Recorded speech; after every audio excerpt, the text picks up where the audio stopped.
So on a fresh piece of paper I have done the same technique, drawn around the stone again to create another pattern, and I'm going to create a piece in a slightly different way. So this is going to be a black and white piece. I'm just going to use a regular Sharpie to create some patterns. I've put the paper on another piece of board because the permanent marker does tend to come through the other side of the paper, so do protect what you're drawing on.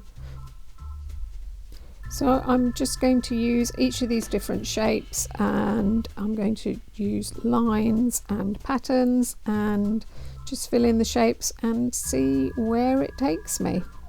So I'm going to start off, I'm just going to do some circles in this first shape and colour them in.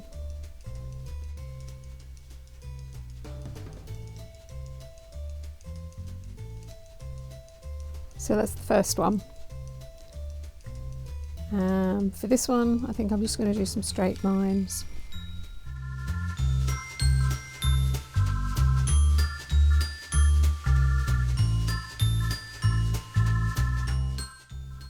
So that's that one.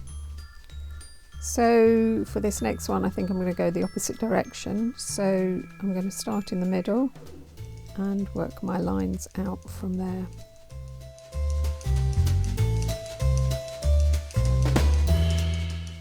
And there's no right or wrong.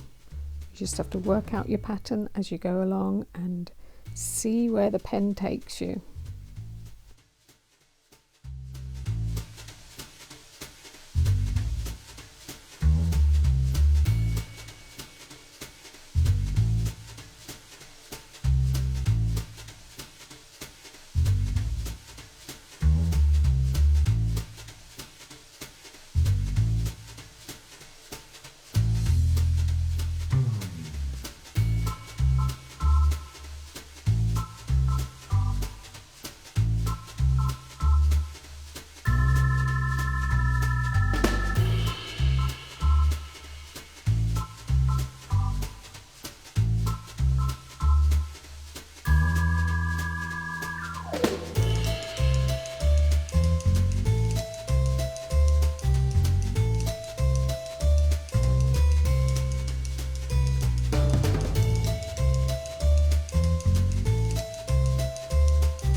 So looking at the stone again, actually a lot of the simple elements that I'm drawing with my Sharpie are on the stone. So I don't know if you can see it from here, but there are lines on the stone. There are circular lines that go around the stone, and you know, there's a colour demarcation along the edge, and where this bit's broken off, it follows the shape of the stone.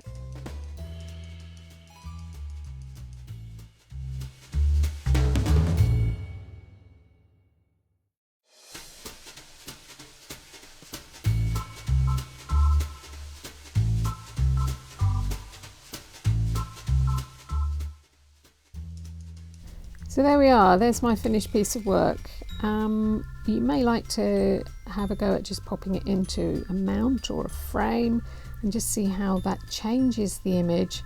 It's incredible what that does, but I hope you've had fun along the way.